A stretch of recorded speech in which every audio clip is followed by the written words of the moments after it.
and welcome back to my channel. I hope you guys are doing good. So in today's video, I'm going to talk to you guys about the right diet that is required to keep us fit and healthy. Whether you have to build muscle or lose fat, your diet is going to be the most important factor that you have to get it right. It's important that you know what amount of calories, proteins, carbs, fats you're consuming on a daily basis. Do your research. You have to have a nutrition strategy.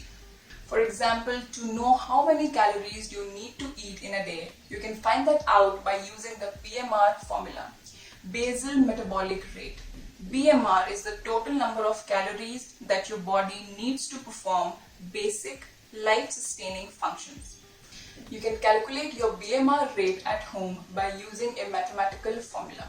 It won't be accurate, but it will give you a basic idea that will help you to take in the right amount of calories and not get overboard. Similarly, you can calculate the right amount of protein, carbs, etc. that your body needs on a daily basis by using mathematical equations that you will find easily on Google.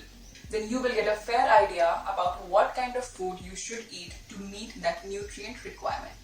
The fine art of eating says that you should eat 48% of fruits and vegetables, whole grains should be 20%, protein 20%, fats 5%, ferments 5%, and your cheat diet 2%.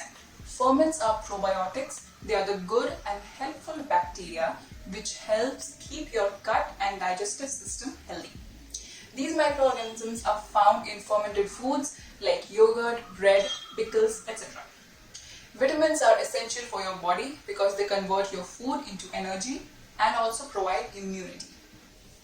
As you all know that I am a vegan, and vegans abstain from the use of animal products. A vegan diet is healthy, but it will only be helpful if you will follow it properly by eating the right amount of foods that your body requires on a daily basis.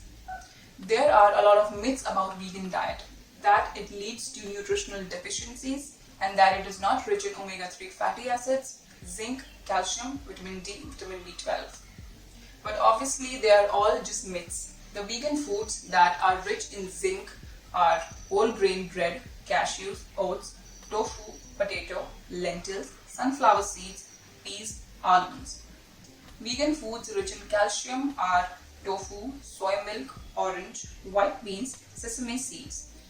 Products that have omega-3 fatty acids are sprouts, flax seeds, algal oil. The products having vitamin D are fortified soy milk, mushrooms, and sunshine.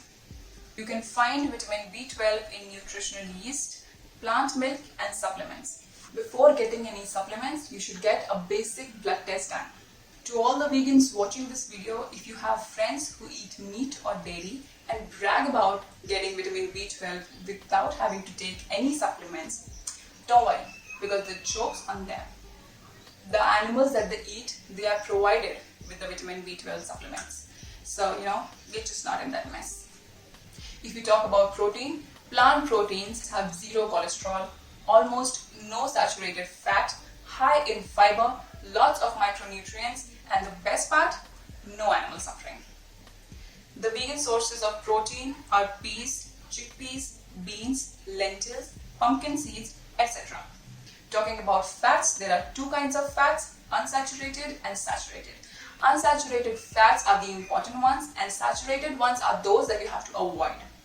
Some vegan fat sources are nuts, peanut butter, seeds, avocado, coconut, walnut, etc. The vegan sources of carbs are oats, potatoes, quinoa, brown rice, whole wheat foods, etc. If you are a meat eater, try to eat one vegan meal a day. Replace your meat with mock meats. Try adding more vegetables to your diet. Replace dairy with dairy alternatives. And try a new recipe every week. If you are not a vegan but you want to be, try taking the 1 month vegan challenge. I would recommend you all to grab a pen and a paper and write down your weight, body fat, and blood pressure on it before starting the vegan challenge. After properly eating your vegan foods for a whole month, try comparing your new weight, body fat, and blood pressure with the old one, and you will understand what I mean. To all the vegans, if you're having problems with your vegan diet, try to fix it instead of blaming the whole diet. Let us all become a more conscious and informed consumer and solidify some healthy dietary disciplines. It was nice talking to you all. Thank you for listening. You all know what to do next. Like, subscribe and share. Bye. So